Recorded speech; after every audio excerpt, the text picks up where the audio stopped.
Good evening, ladies and gentlemen. Welcome to Geeks Assembled. And tonight, I have one little joke for you. Knock, knock. It's the policeman. Your son's been hit by a drunk driver. He's dead. As you could probably guess from that quote, we're talking about a very big hit of a movie, 2019 movie, Joker, which has won multiple awards. And for something that started off as a small budget movie, and as the usual with any Batman film, everybody thought, oh no, really? We're getting this? How wrong were we? It turned out to be one of the greatest movies of all time. It's up for Oscars.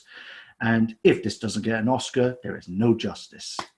So tonight, we're going to talk about DC Comics and Warner Brothers' latest movie, Joker, Batman's future archenemy. So, without further ado, let's go to the cast. I believe I'll start with Lee. Caught me out there. Yes. Over to you.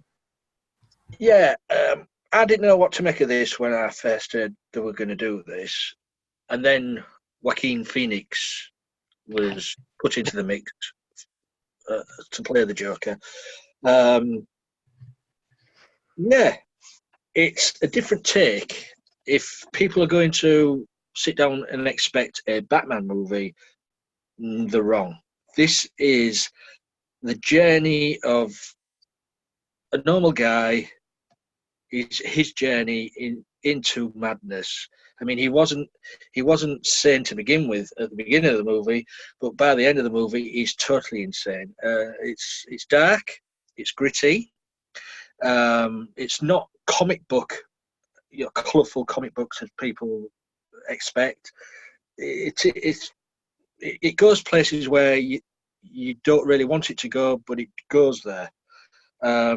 It goes into depth of mental illness, which, for my opinion, is a good thing, because I never knew about the condition of this laughing condition before until I saw this movie. I thought, oh right, and then I had to look it up.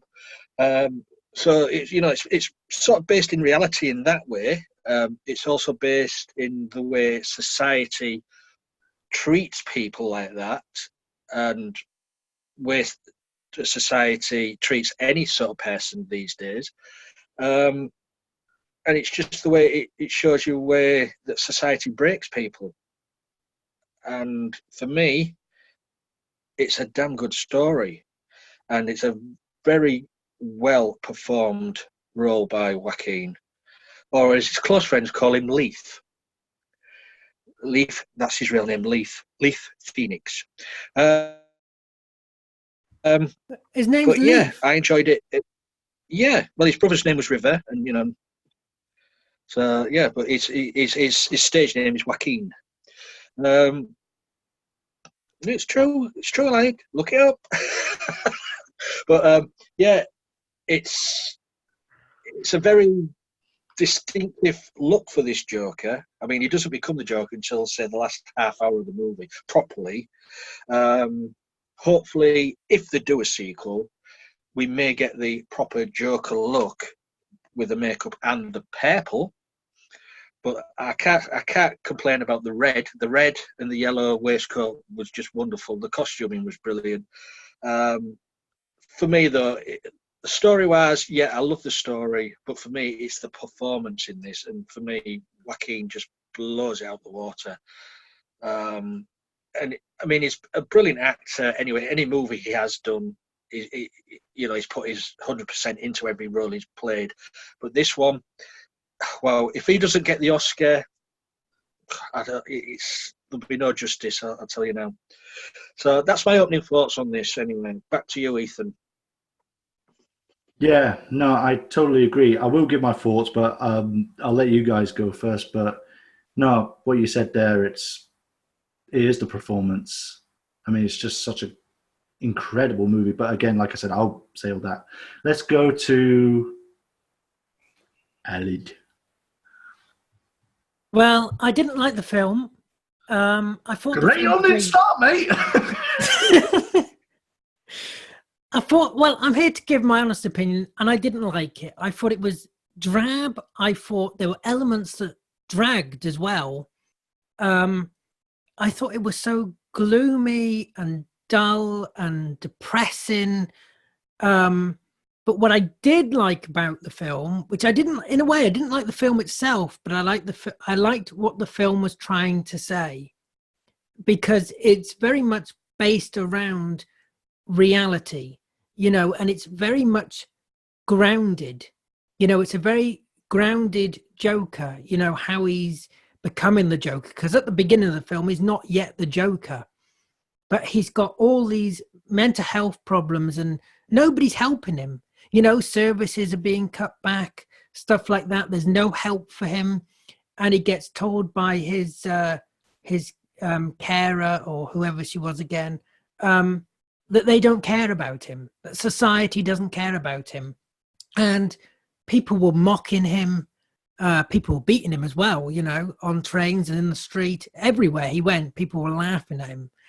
And it says a lot about our society. It's a very political film, actually. It's a really political film, because we don't treat people with mental health problems correctly, and we don't.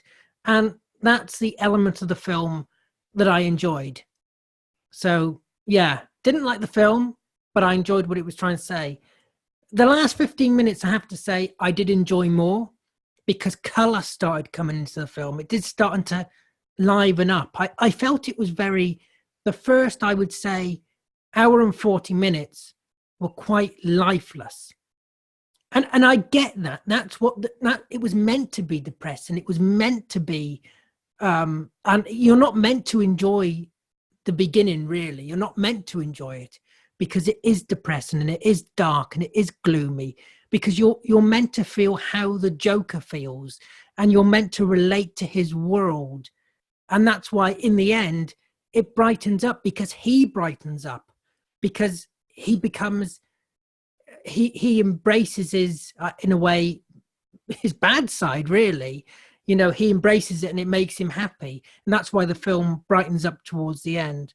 So, yeah. Anyway, that's what I'm going to say for now. That was a really good opening thought, though, about the whole political stuff. I'm just going to quickly say, welcome on board, Kevin. Good to see you, buddy. Hello. Yeah. But yeah, no, I totally agree with you, Alan. What you said about the whole political stuff and the whole, yeah, it is uncomfortable a lot with this, because you really do feel for him. And it is meant to start off dark, but once he turns into the Joker, it just brightens up. All the colors start coming out, because that's how he likes to perceive the world. It's colorful, it's his own stage, and yeah. Yeah, you understand why he becomes the Joker he becomes. Yeah. You understand it, because you feel bad for him, because this guy should be getting help. And yet people are just attacking him, abusing him, mocking him. And he generally needs help, and he's not getting it. And you generally feel quite sorry for him and quite bad for him, really, at the beginning. I mean, it doesn't justify what he goes on to do, but you do feel bad for him to begin with. Yeah. No, well said there. Yeah. Right. We're going to jump on to, let's go to Kevin. What did you think, my man? Well, I saw it before you. Yes, you did. And I remember you sent me those messages and the soundtrack playing. I thought, that was a new thing. I was going to the movie theater, and there was the Dark Knight theme song on the background in the movie room. I was like, oh, that's cool. But yeah, this movie is not a popcorn movie. This movie, well, I didn't hate it at all. I was like, the expectation, it met it all, and I already thought that Endgame was my number one movie, but to be in a more realistic way, Joker, it puts you in the shoes of the Joker when you see him. How do I say this nicely? Well, not well, and he at this one, he's trying to laugh, and tear drops from his eye, and it's not depressing yet until those kids trying to punch him, and then Joker's coming on the screen, and then the music is one plus side of this whole thing. Because if they didn't have that music, it probably wouldn't have been a whole other vibe around the movie itself.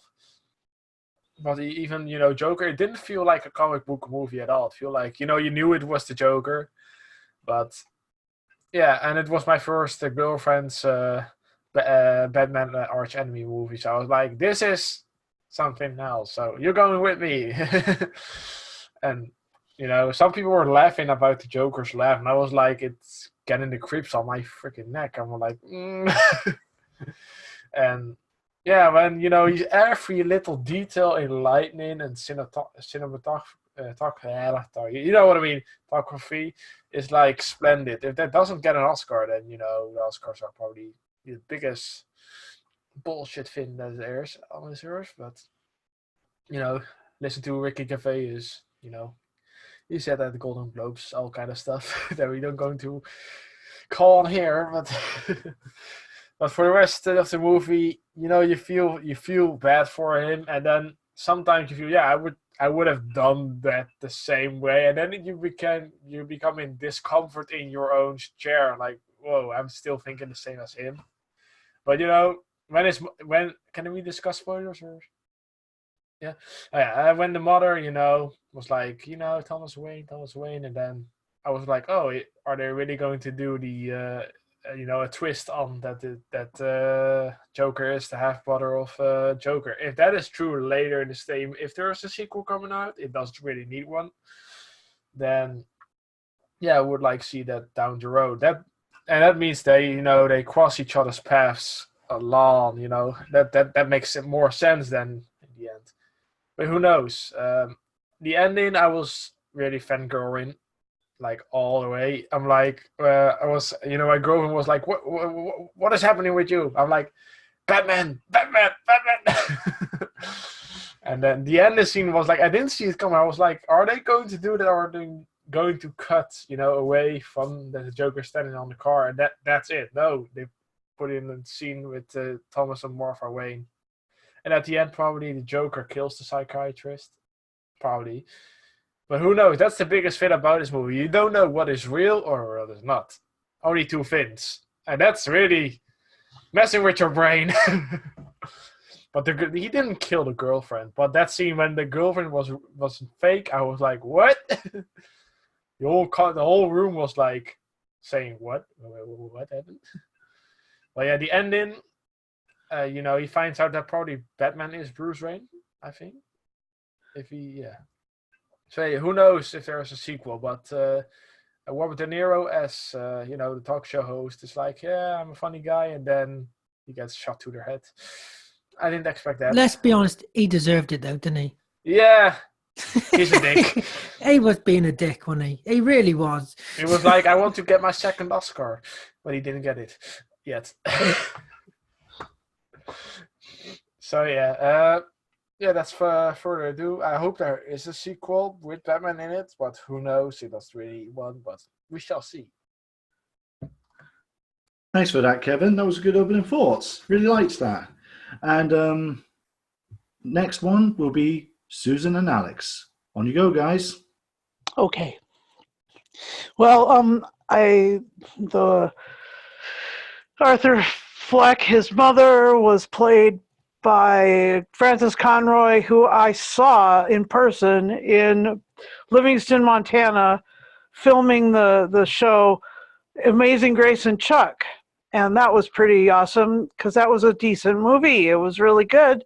And she played the child's mother who gives up his favorite thing to stop nuclear proliferation. Anyway, that was that story. This story was really another thing entirely. Her character was crazy, and the Joker, Arthur Fleck, was crazy, and it was because of like a long-term abuse and horrid treatment, and I just feel really bad for them.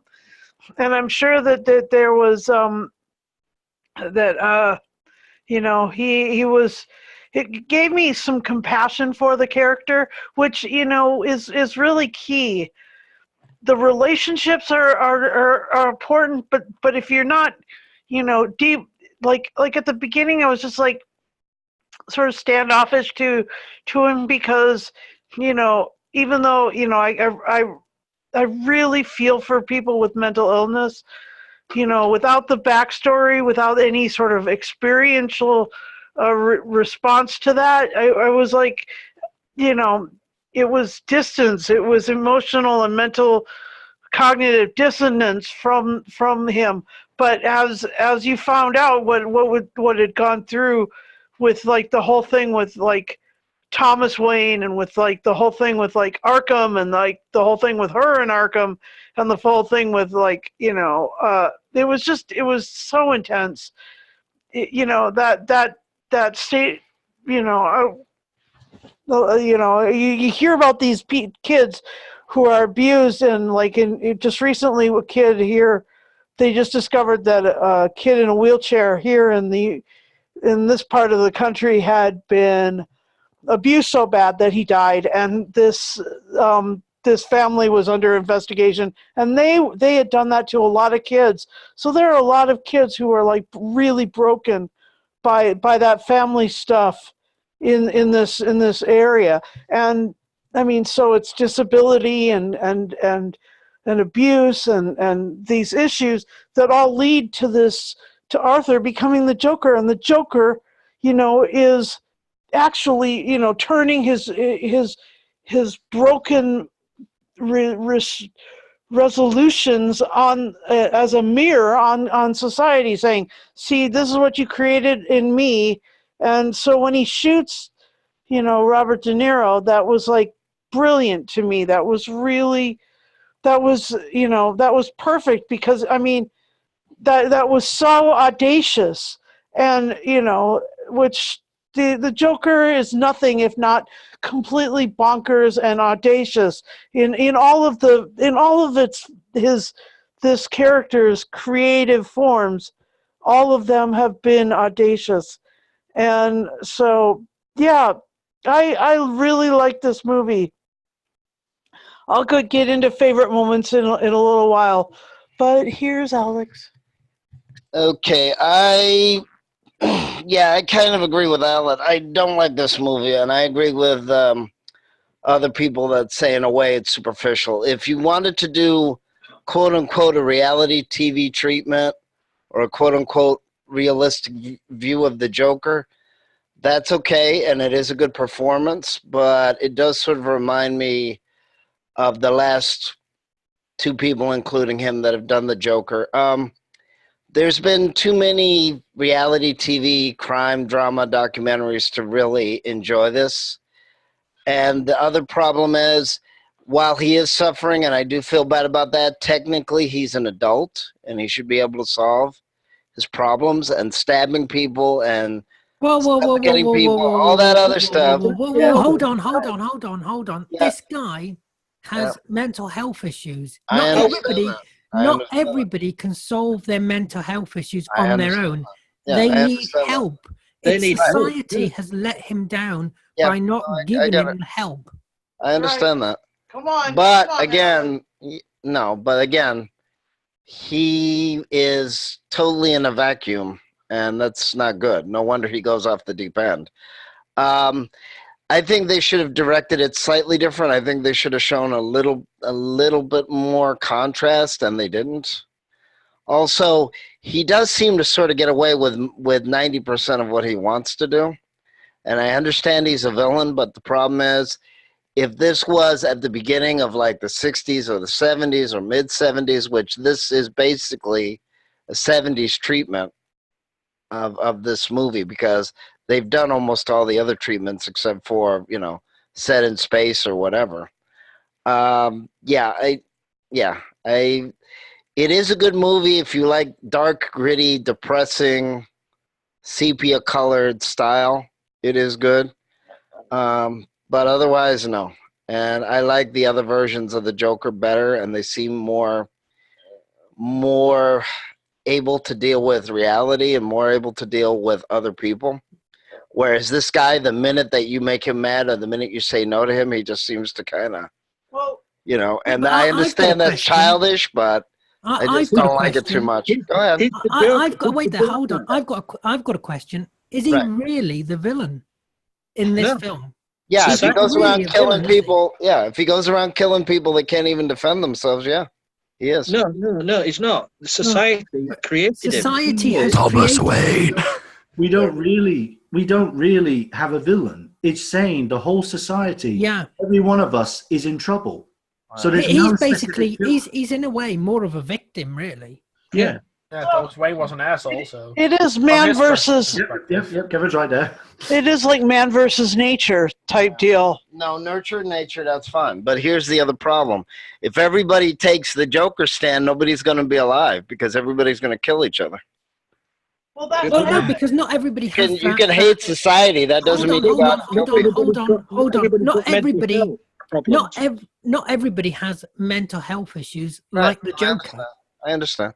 No, and I get it. I do get it, and I do feel bad. But at the same point, I don't like the fact that the movie kind of goes, well, society let him down, so we're going to kind of give him a pass about killing people. Kind of. You know, we'll mention that it's not good, but we'll kind of give it a pass. So, Yeah, but society has to accept what it creates. oh no, Society and has to accept what it creates. and of course, if you're talking about the fact that he can't get real treatment and he can't get his medication, and there's the other problem is you have medication, but eventually your body gets used to it, so the medication won't work even if he's taking it.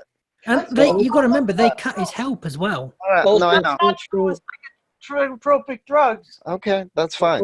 Also, as well, you've got to remember, Yep. Joker is a comic book character for Right, of course. 80 years now. And in those 80 years, he Right. killed and killed and killed and killed. Right. No, and I understand that. So that's the thing. If this was again the other issue is there's been tons of treatments of him in the last 30 years or more. No, there hasn't. There's only been. There's been, Yeah, probably. no, there's been Romero, there's been Hamill, Mark Hamill on the animated side. Yeah, only a handful. Yeah.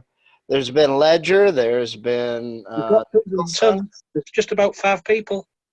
yeah, but that's the other thing is that then it gets a treatment like it's better than Batman. So it's kind of like, okay, I understand why you like the character. Yeah, I understand why you like the character in a way, but also in a way it's not original anymore. Also because of real life society too. When he first came out, that was very original because not everybody was doing that or showing it on TV or things like that. This movie is the most original because it's set realistically. All the others have been sort of comic book. Yeah. Well, wait a minute. Oh, this isn't comic what about book at all all. what about all the fans of Heath Ledger? Yeah, but this isn't comic book at all. Not, What about not the fans? We're not excited. talking about the fans of Heath Ledger. Yeah. Yeah, I was going to say, we're not talking about that. Anyways, Well, but anyway, yeah. So it, like I said, in a way I like it, but in a lot of ways I don't, and I think it's also because it's sort of a little bit of overload as well. Can I? Go ahead, Ethan. right. Sorry, before I give my say, what was Aled going to say? No, Aled. What was Aled going to say? Oh, I think you froze there, but go on, there, buddy. Oh no, I was going to give one of my favourite scenes, but no, you go now, Ethan. It's fine. Oh yeah, I was going to say, yeah, my well, as many of you know, I love Batman. I love the Joker. I mean, you've seen the jacket. I've got the bloody cards, and as you can see, I've got tons of things. But anyway, when they announced this movie, it's funny because in a way, Batman has a lineage. The Batman world has a lineage similar to James Bond and Doctor Who. Whenever they announce saying there's a new actor, it's a new era, you think, oh, is it going to be good? Is it going to be all right? You know, are they going to pull this off? It really is. So when they announced Joker, for some reason, we've always been like this, where they said, oh, there's a Joker origin movie. And I was one of the ones who thought, really, do we need this? I thought, is this going to work? And yeah, it did. It was bloody brilliant. And it just blew me away because as someone who, as many of you know, I have something known as pragmatic semantic disorder. It's on a very low spectrum, but it's like a form of Asperger's, so it is somewhat similar. And I was bullied as a kid because of being totally different. When I was a kid, you could see it clearly. As I got older, you know, you just think I'm eccentric or something. But anyways, yeah, but which is not a bad thing, and I love it. But anyways, to Joker, yeah, this truly felt like we had a lot of DC movies where it's like, oh God, but this felt like the next true era of Batman. I know we've got a Batman film coming out, but this felt like the next one in line to say this is the next one. But Joker was just, for me as a Joker fan, it nails everything perfectly about the Joker character, because really, yeah, it's set in a very gritty world. And one of the things I love is it's set in the 80s, because I always felt Batman's great to be set in the past. Like the Tim Burton films had a sort of 1930s, 40s look, but you weren't too sure if it's the future or the past. This one, it is the past, and it works perfectly. It fits the character perfectly. And Joaquin Phoenix, I never thought there'd be such a perfect Joker. I mean, I love Jack Nicholson. I love Heath Ledger. Cesar Romero, they've all done brilliantly. I love the Joker. He's a Love Jared Leto. Yeah. Well, We need a female Joker. I almost wanted to say something, but this guy's We've already got Right, Doctor Who. But we've already got the female Joker called Harley Quinn. But when he put, anyway, go on. but yeah, it's what I love about this film is it nailed so much of the Joker that I haven't seen a movie like this for a long time, and I thought this is great because it made me feel like a kid again, getting so excited to see a DC movie. I love DC, and it took me back. The excitement I had for this film was like when I had back in the 90s for the old Batman films. I thought this is going to be original, this is great. And it is. It nails so much of the details of Joker, like when he's in the apartment with, when you find out that his girlfriend's all in his head, he says the line, "I had a bad day." And that's Joker's famous line, "One bad day can make you snap."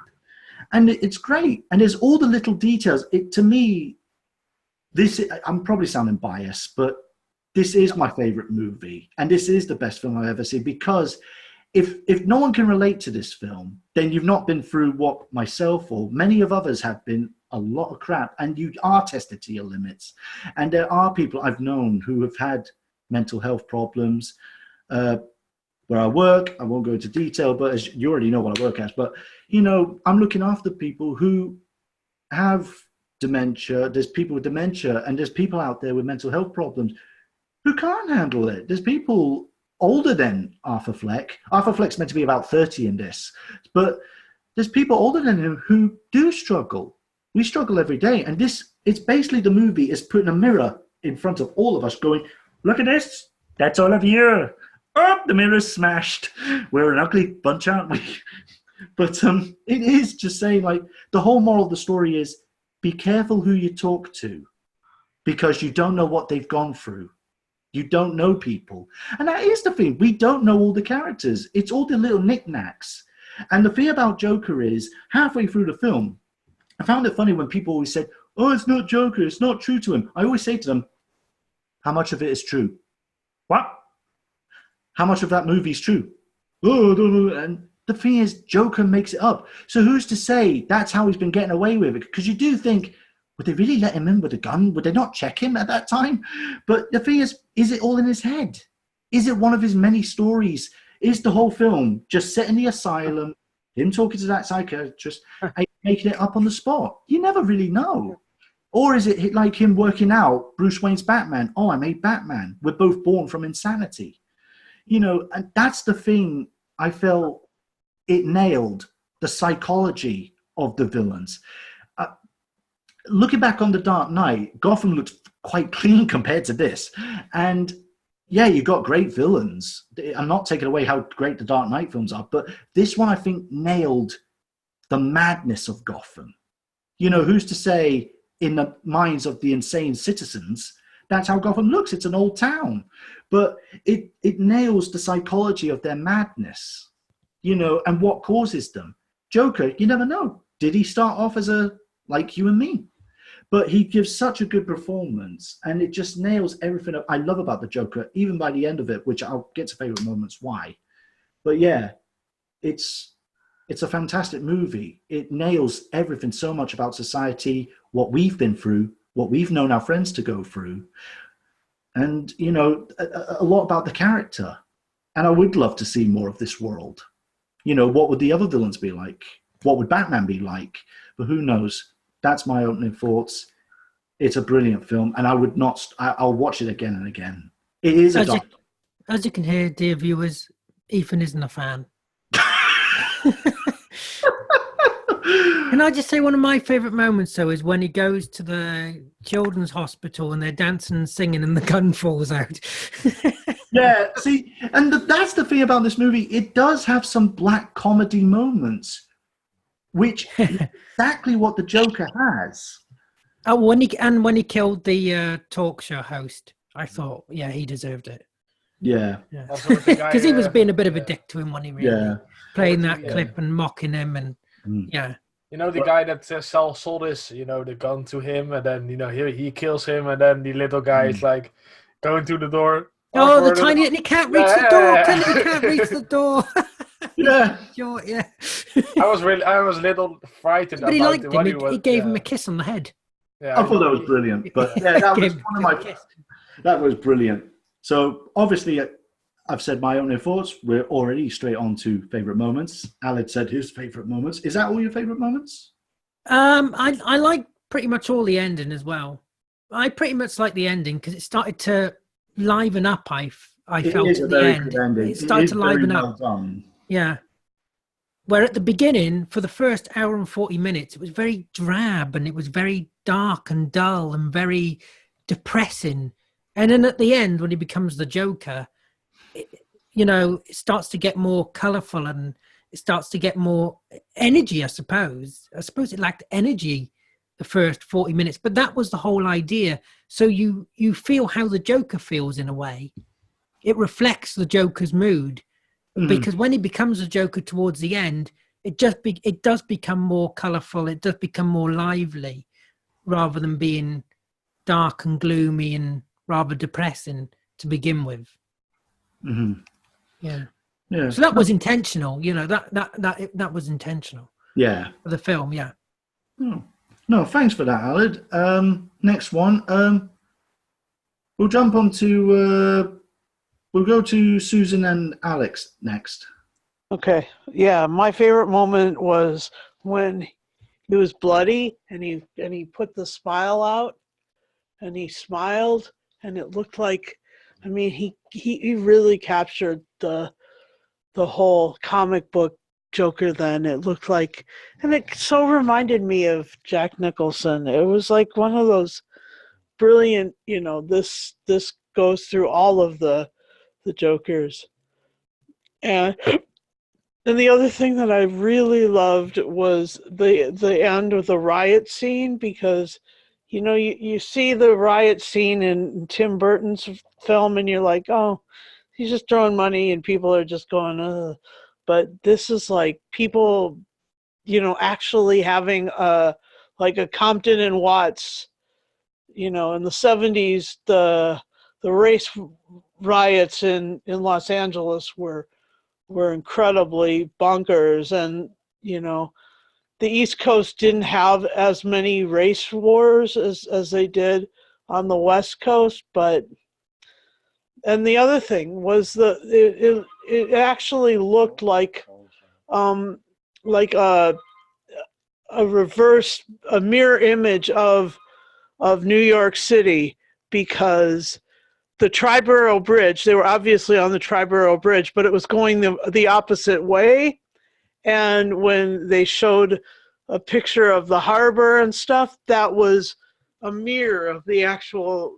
So in so many ways, they were showing a mirror to society. They were really holding up a mirror and they made that clear in a couple of the images. Not that the image, there was lots of mirror stuff. That's why I chose this image as our backdrop here, because it was the mirror of New York City. Gotham is the mirror of New York, and the Joker is the mirror of all of our problems and sociological stuff, and as well as psychological stuff. Now, I mean, he really takes and embodies so much of our darkness and holds up a mirror to that. So, okay, enough of my going on about the mirrors, but that's really where it was. It was all done with smoke and mirrors. Okay. Yeah, again, I just didn't like the way they did the film. I didn't like that nobody seemed to really challenge the Joker. Nobody seemed to really put him in his place. I don't like how they sort of endorsed it just because he has mental illness, because if it's supposed to be realistic, then he should have had more than one person confront him and win. So I didn't like the fact nobody won. Who endorsed it? I know, but it just seems that way. That's why you needed Batman. Okay, well, And yes. can I just say, it still is a film, even though it's meant to be realistic. It's still a film. It's still a movie. It's still trying to tell a story. Right, but I can even understand, because I remember, again, even on the internet and on the news, they said that they were scared that people were going to imitate this. I mean, again, anybody can have a bad day. Hopefully we don't all snap. Hopefully we don't all hurt people.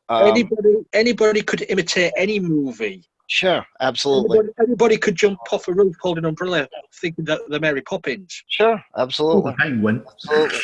But like I said, yeah, I mean, again, I did work in jobs where it was quite obvious that the companies didn't want to pay to help the people that needed the help. They didn't want to provide beds.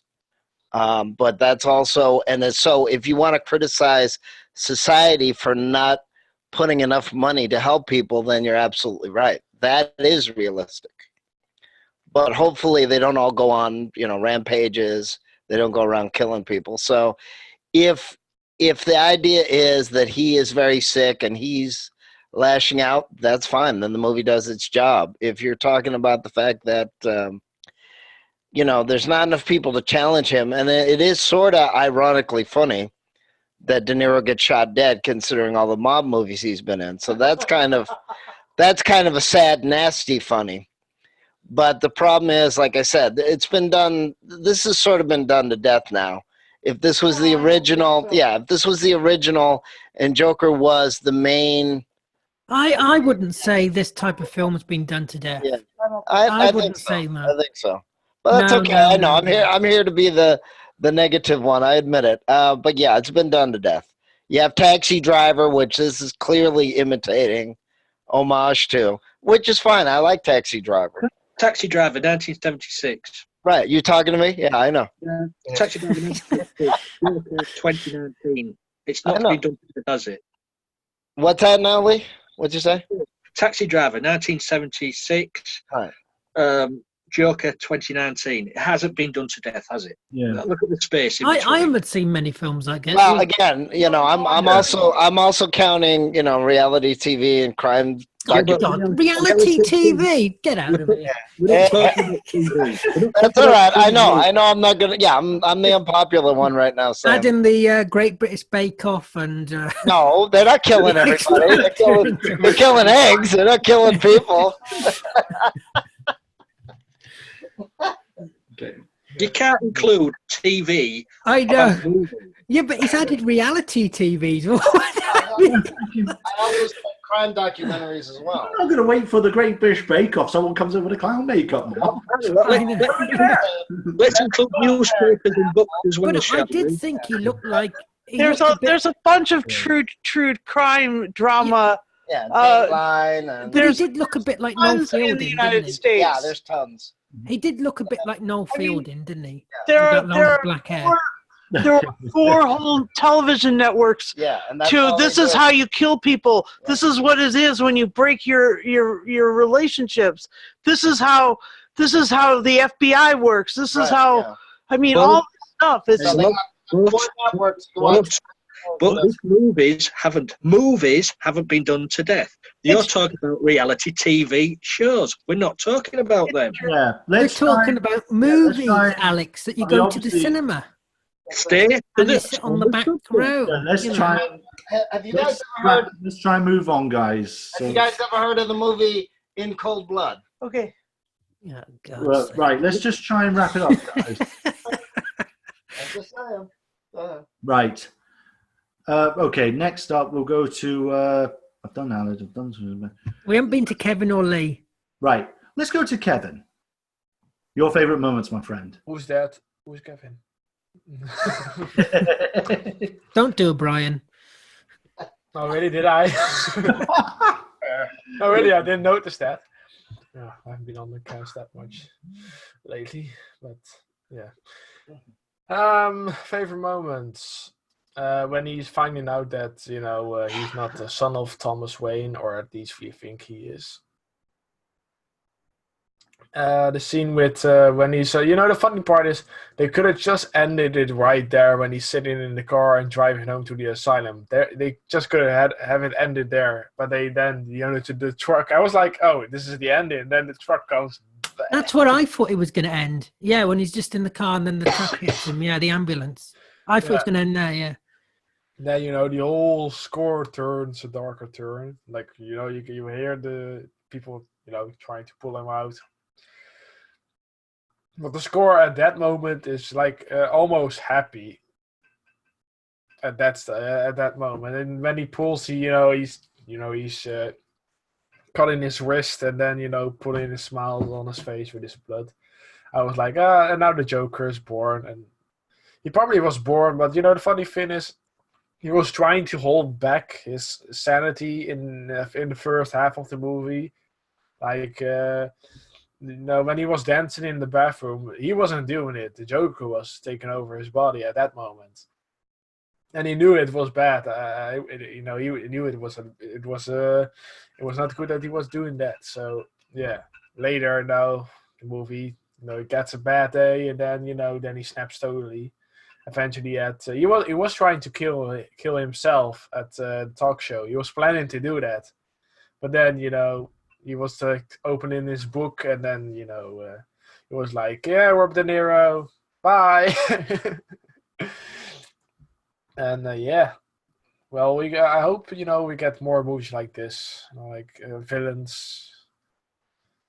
Two-Face, for instance, or how did you say? Oh yeah, Arrow, Deathstroke. Yeah. But yeah, can't wait for the sequel, and if the joke gets more awards, it most deserved it. So yeah. And can I add, I thought the music fitted the film well. I thought the tracks that they used did fit the film well. Even though when he's coming down the stairs, all I can hear is Doctor Who, Doctor Who. Agreed. That's all I can hear. Really?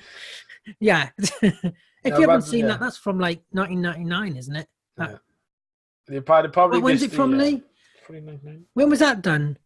The Time Lord in the TARDIS. Doctor in the TARDIS. Doctor in the TARDIS. That got to #1 in the UK in 1988. But he also that was taken out of Rock and Roll #2, right? Yeah.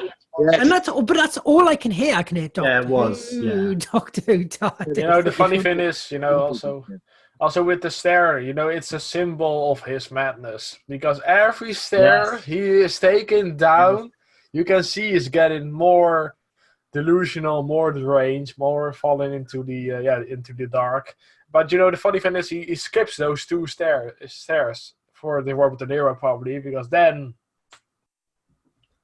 he snapped.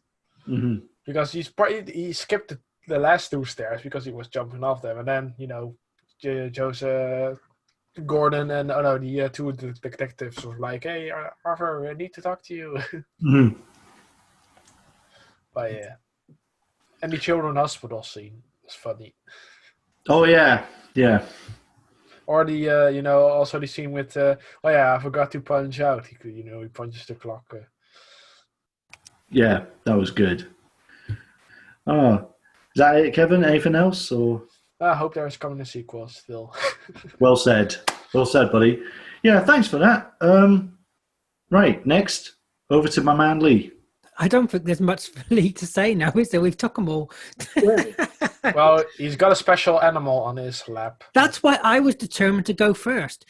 Well, there's so many scenes in this. Not just scenes, Well, it is a 2-hour film. yeah, but the performances. As I say, I think I've mentioned the laugh. The way he does the laugh, that is realistically, because I have seen videos now of people who suffer with this, and he must have done some really good homework, looking into how to do this.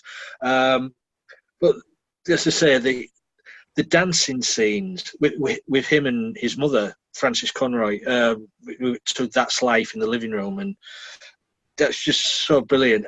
And as you say, the stairs scene with Rock and Roll Part 2 by Gary Glitter. I know the song was a bit rough choice. I thought, ooh, Yeah, but the papers went mental, didn't they? yeah, The tabloids went mental. Even it suits the scene so well. It just does. goes. Yeah. Also, as well, the stand-up comedy routine. I can't remember which. Ethan will tell me this. I can't remember which Batman story it is where the Joker is supposed to be a failed Killing Joke. The Killing Joke. killing joke. Yeah, it's supposed to be a failed comedian so yeah. So they've taken that from the comics, but it's also the way us as viewers slowly realise there's things what is not really happening, like the neighbour who he's sort of infatuated with. He never saw her again, but he's seen her in the hospital next to him, and he's having a coffee with her, and like that, and thinking, but it never happened. It's all in his head. And as Ethan says, what in this movie is what is true. As you said, he could be sat in the psychiatrist's chair in the mental asylum all the way through this movie, retelling this story, and none of it could be true. You never know. But also as well, you've got is Bruce Wayne the Joker's half-brother? And that is from a comic, I'm sure, from a few years ago. They went down that road with one of them. They did. I think it's something like that. There was a suggestion that there was a missing Wayne son, but nobody knew who it was. And there was a suggestion saying, "Is it Joker?" Well, I do like the fact that at Wayne Manor you get a little Bruce Wayne and the Joker to be meeting for the first time. What could not both of them not knowing what the future's holding for those two, but they've got a connection. They have got a connection now. He's got it in his head about Thomas Wayne supposedly being his father, and then supposedly not being his father. So you can see why the Joker is infatuated with Bruce Wayne in the future, and then he gets infatuated by Batsy, of course. Yeah, it's just so good. And for me, though, I know people say it's a bit dark and dull, as I said, for an hour, but Gotham City is dark and dull. It is depicted as very dark, gothic. Well, New York can be the same thing. Exactly, yeah. And that's how it's depicted in the comic books. And I'm glad we went this route. It's not all light and hope. There is darkness there, and that's the way they went. And the scene on the train where he sat there, there's those three guys, and then he starts laughing. He starts laughing, and then they just beat the hell out of him, and then he snaps, and he uses the gun. You can understand why he did that. Even though it's wrong, I mean, you can understand with his condition why he snapped. Yeah, he can't take any more of it. He's being pushed over the edge. There's only so much you can take, and once you've gone over the edge, there's mostly no turning back. I mean, at the end of the day, everybody is human. Yeah. And Yes. everybody has a breaking point. Yes. If you get if 3 guys come along and continuously beat you, there is probably going to be a time when you snap Mhm. And yourself, because you can only, everybody is human, everybody has a breaking point. yeah, true. And I'm so glad they've gone down that route with this movie, and there didn't involve Batman. Yeah, For that me, would have anyway, ruined it. That would have ruined for it. me anyway, Batman has always been about the villains. The villains have always overshadowed the Batman because the villains are so great. But the way, if Batman was in it, it just wouldn't have been the same film. And for No. me, personally, this is the journey into madness, or are we already in the madness? Oh no, Listen- we're definitely in madness here. Yeah, or are we already in the madness, listening to a madman's tale? This is it. Yeah. What concerns me saying about is, the can I just say what half-brother? concerns me? So I say what concerns me is why Ethan has one of those cards Can I ask like a question? and why he's doing that The laugh. reason I think that the reason that the Batman cannot be the Joker's half brother before this is because you get in your head Cesar Romero and what's his name, the guy who played Batman, and the age difference is incredible. Yeah. Like hugely, like what is it, 35 years, 40 years difference? I mean, older than probably, his mother. The Joker was older than probably Bruce Wayne's mother before she died. That's the impossible thing about But how that's it couldn't have been done earlier. that's just the Batman TV series, isn't it? I mean, No, but that was the Batman that most people, oh, that's Batman for 20 years after that, 30 years after that. yeah, but see, in the comics, I'm sure there was a storyline where it was sort of pointing in that way that the Joker and Bruce Wayne was sort of related somehow. Yeah, but it never gives you an answer. never- It sort of never- leaves you to decide, like, is it real? It never really gives you an answer, but yeah. Well, Yeah, but again, I mean, they said that in the original Batman with Nicholson and Keaton, that when they're up in that tower, and at one point Nicholson goes, "Well, you invented me, I invented you." I mean, even he admitted that it was kind of silly. But again, comics are their own universe, so you can have one comic where your favorite hero goes insane or whatever. I mean, they even had that a couple of weeks ago on TV where another DC character went insane referencing, Superman 3. So you can have that. Are you talking about the Crisis on Yeah, Infinite I am Earths? talking about that, but I didn't want to reference it exactly because there's Superman 3, even though that's not a great movie. But again, I mean, yeah, there's so many, like Falling Down with Michael Douglas and American Psycho as well. There's a lot of movies where, you have the unreliable narrator, and you're not sure if you're seeing everything that's true or only part of it is true, or, whichever, because that has been big in the last 40 or 50 years. Even in Twilight Zone, the original black and white, they had people that were, kind of going insane by the end of the story.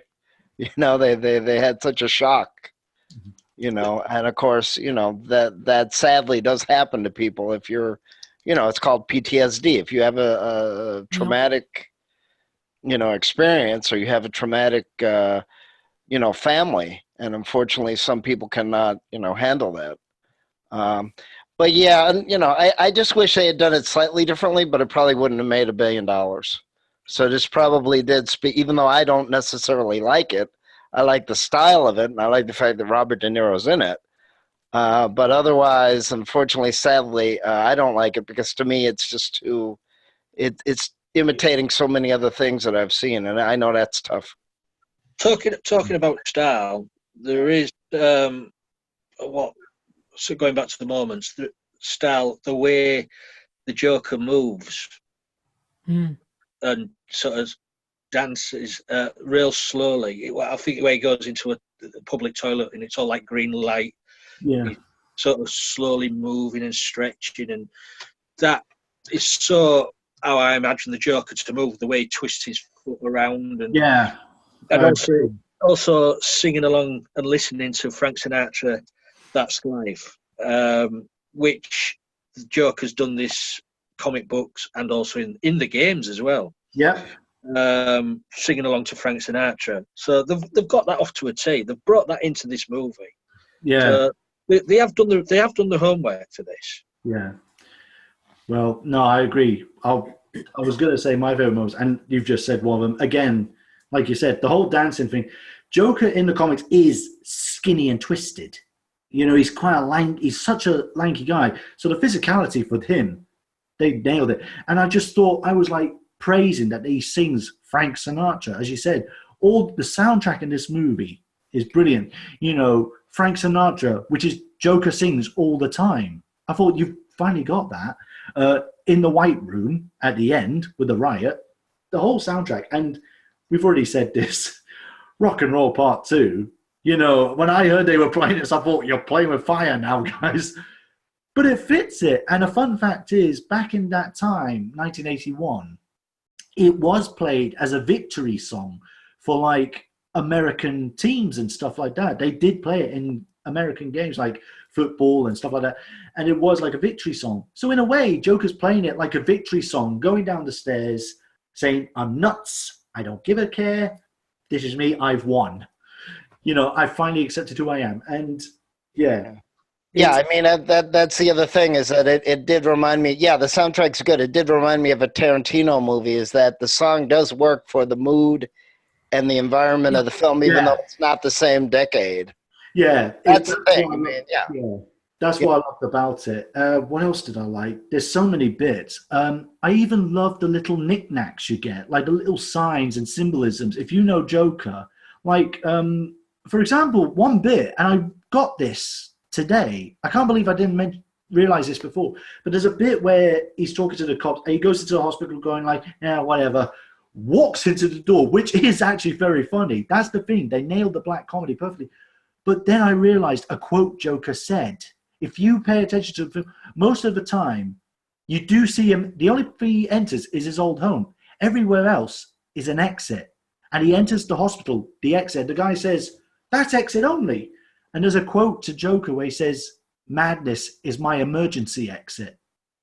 And it's sort of, I thought, it's all these symbolisms. So Todd Phillips is definitely a fan of the comics. He even says all these details in a documentary are making of this. And he knows his stuff.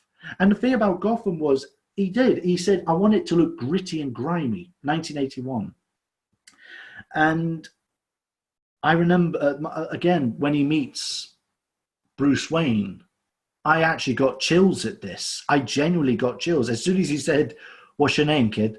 He goes, I'm Bruce.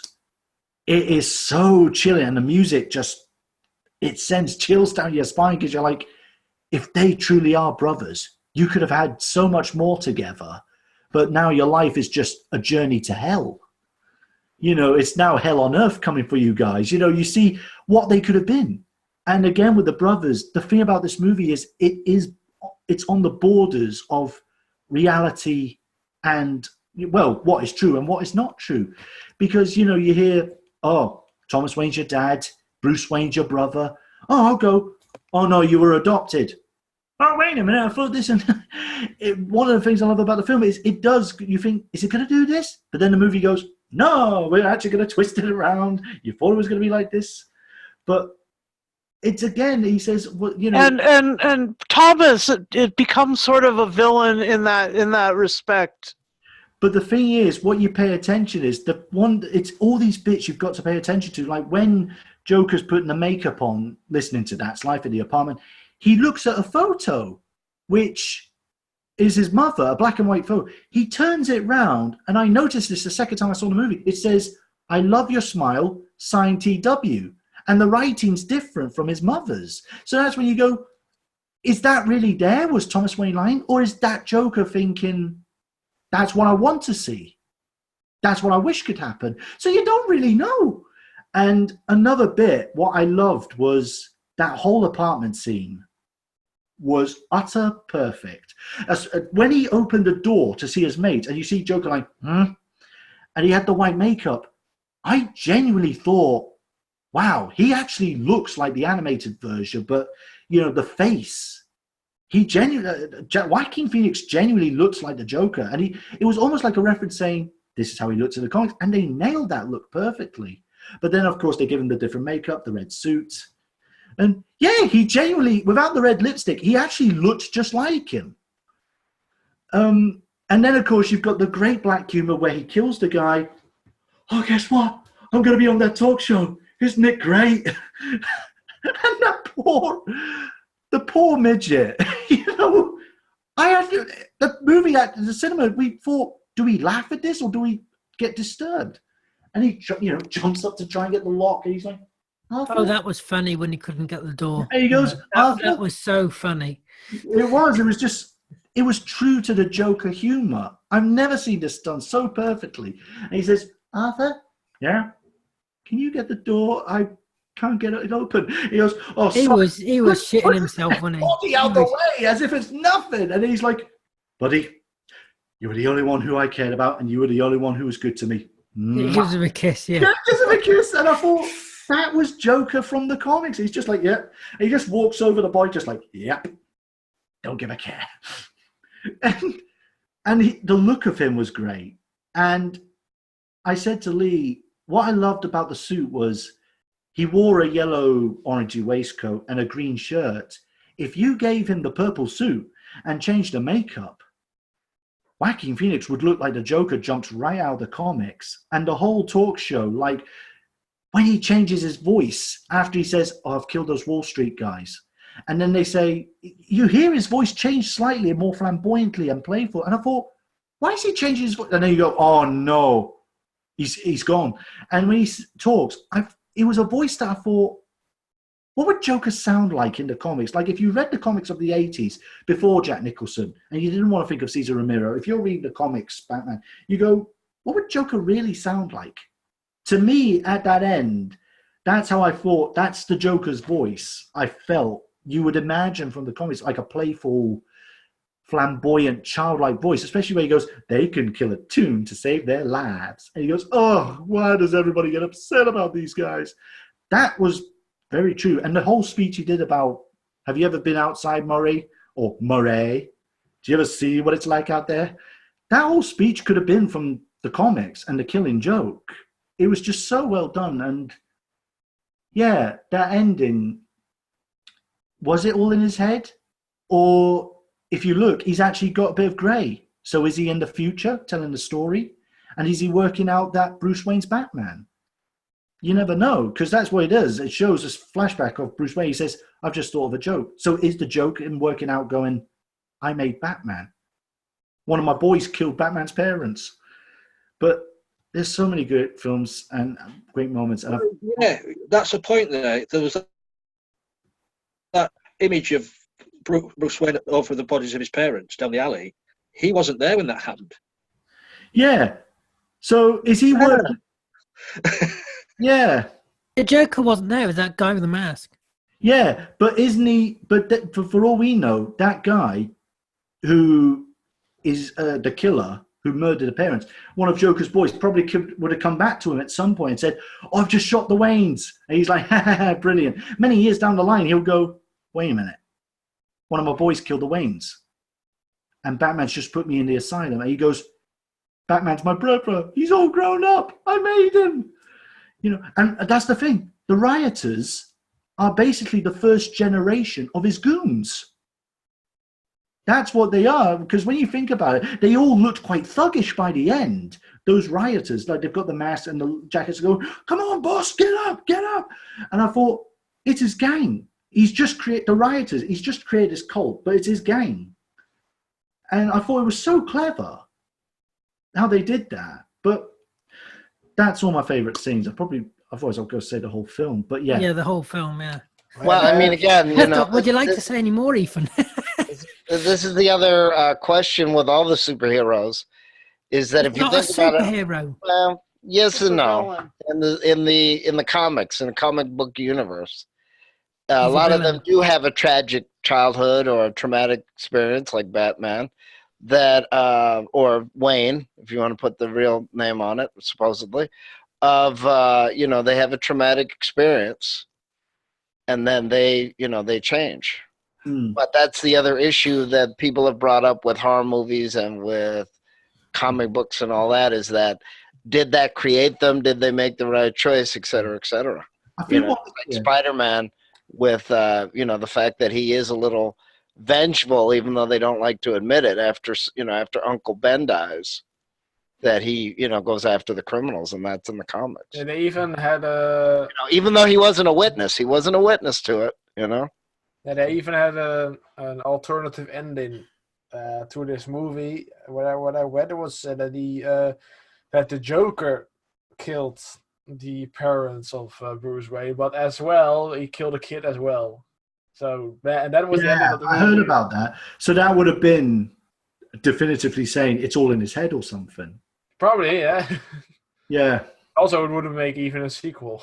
Yeah. Like one. Well, I'm glad they went with this one, because it is left to your imagination to go. Yeah. And it's not a mirror if it shows everything. You can only see so far in the room around a mirror. Well, But it's also, with the talk show, it's so funny, with, are you going here to make a political statement? So, people, do you think that people care about me making a statement? And then at the end, he's making that speech. So basically, he's making a political statement, but he doesn't know he's doing it.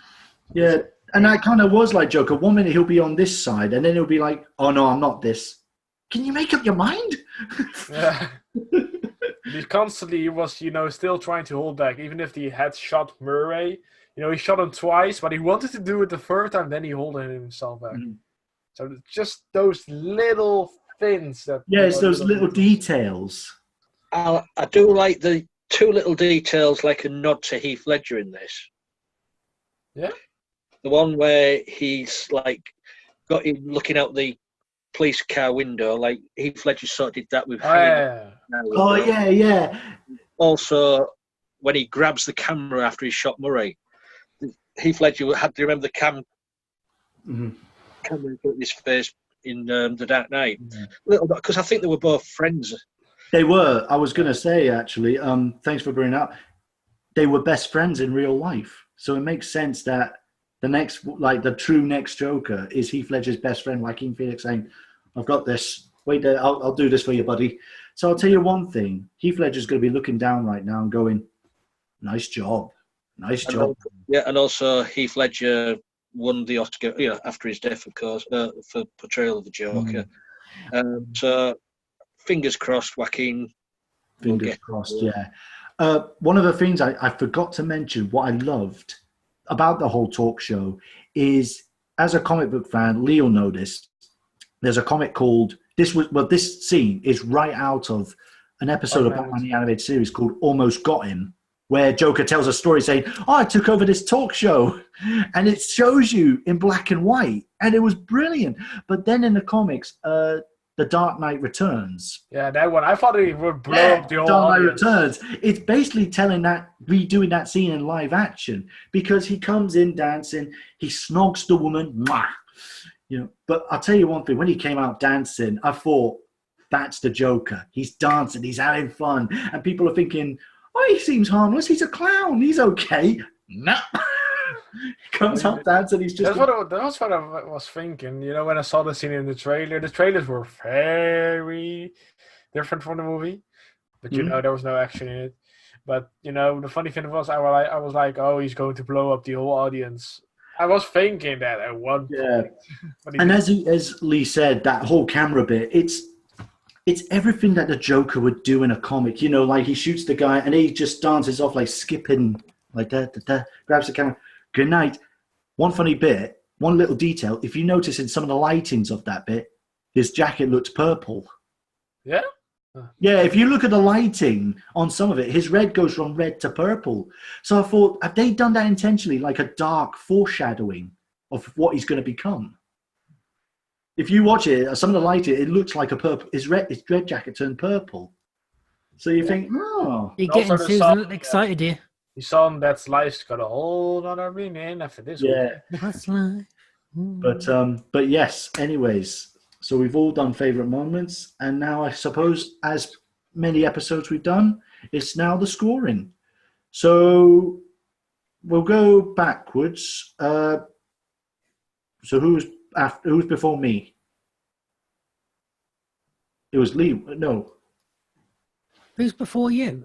Yeah, when I did, like, I'm going backwards now. So, I can't I'll remember. It was just so pick- long ago. I'll just pick randomly.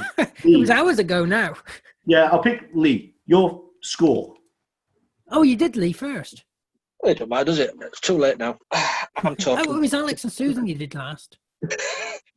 Or technically Kevin, because he came last. You what? Right, Lee, what's your score? Get on with I'm it. just going to pretend I didn't hear. Put your the happy face game. on.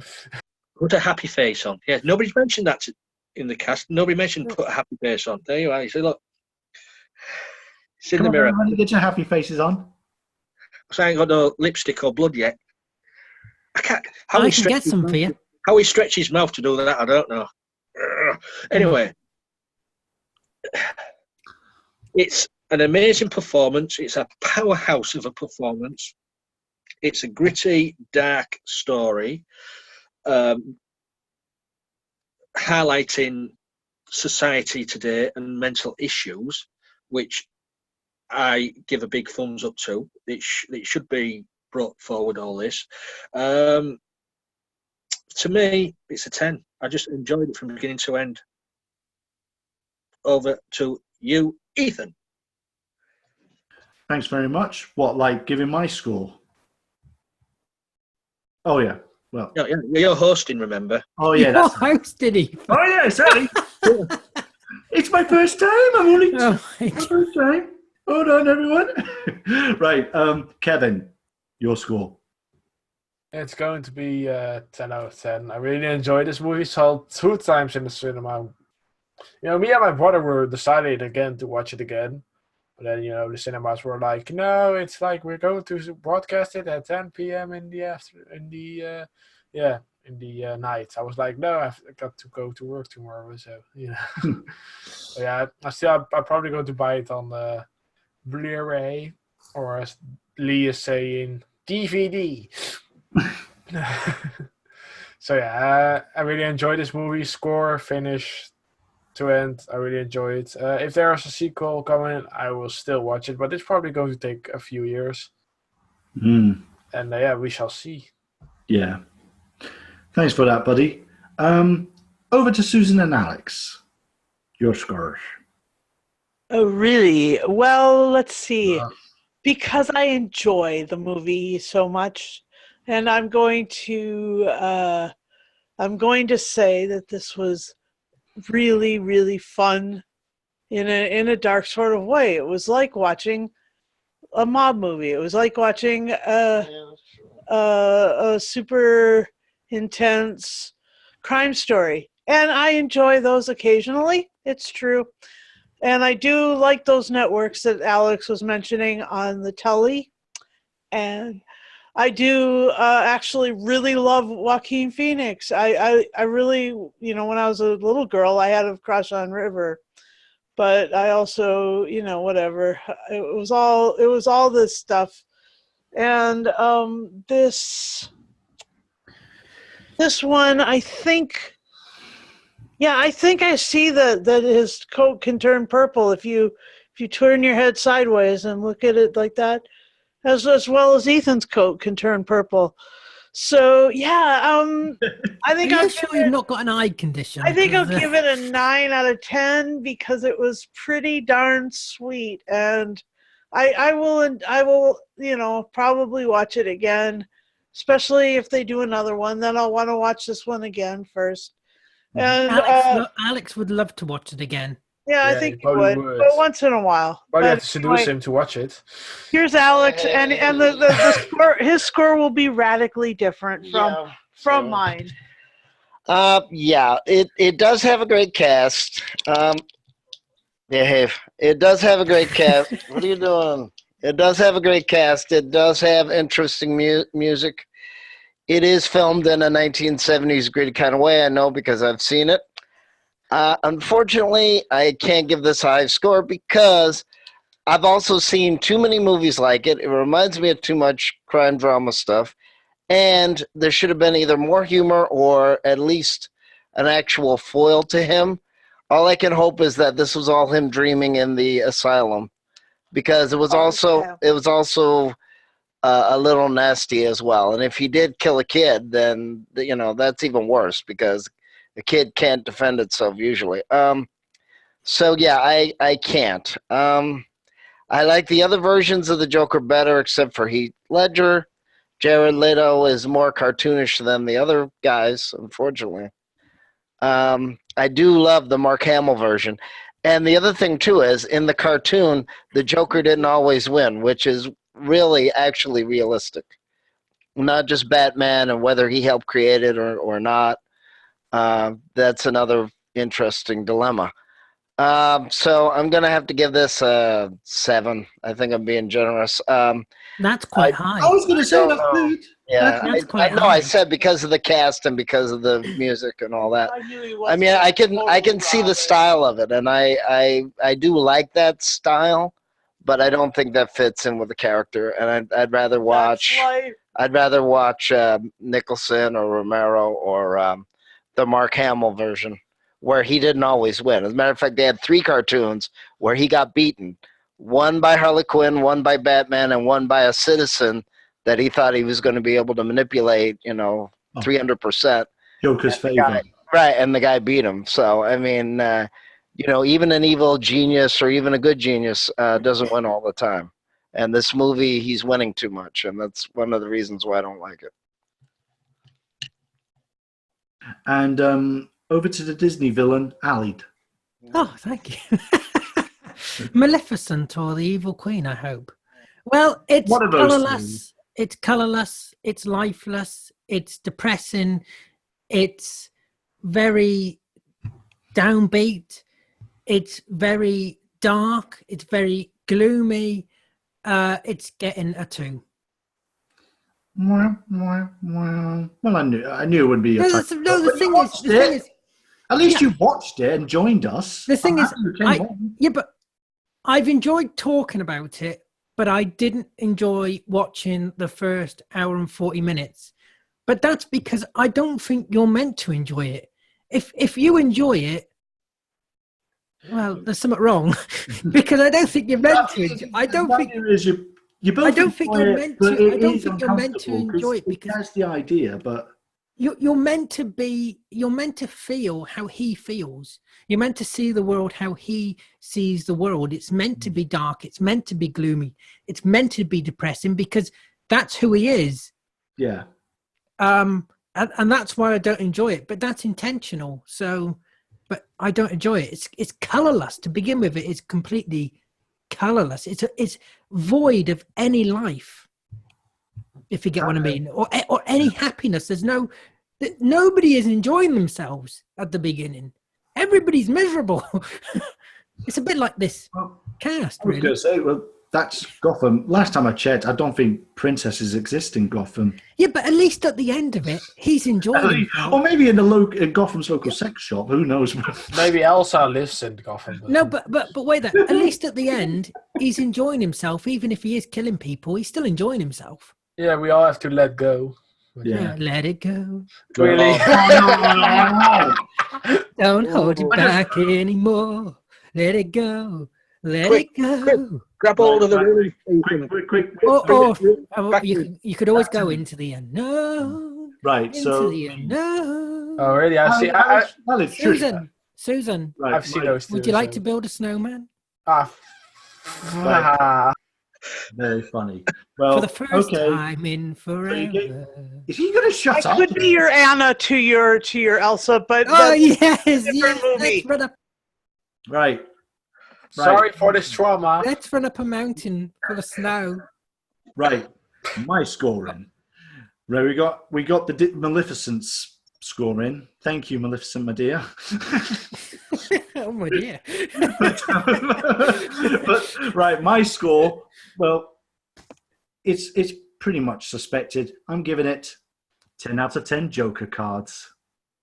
Joke's on you. Oh, yes. 10 out of 10. Hey, Ethan, Yes. knock knock. Who's there? Frozen. Shut up.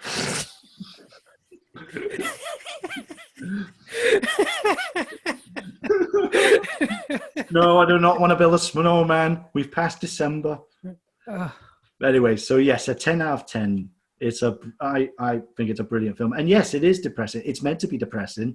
It is uncomfortable on some bits, and you are meant to feel it.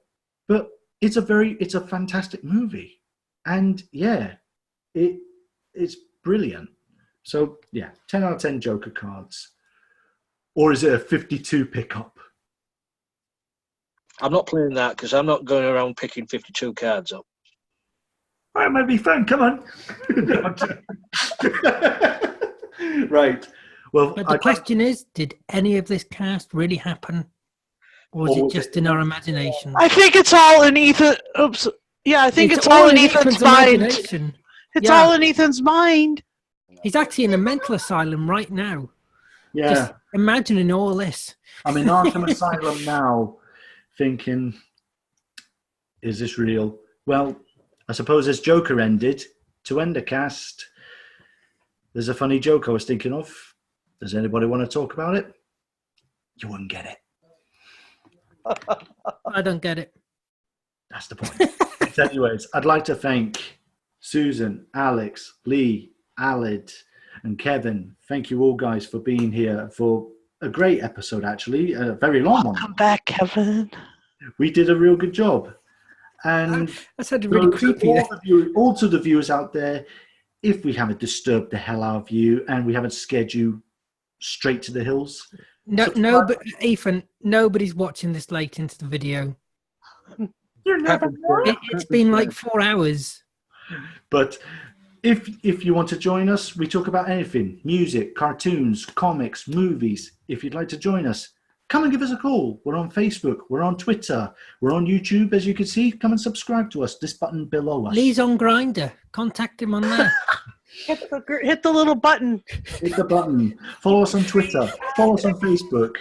You know, give us your opinions. What did you think of Joker? Let us know in the comments.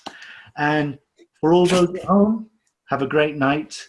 And can I just say, all of you remember, that's life. That's life. Good night, everybody. Thank God for that. Are we finished now? Right. We're still recording. It's still going.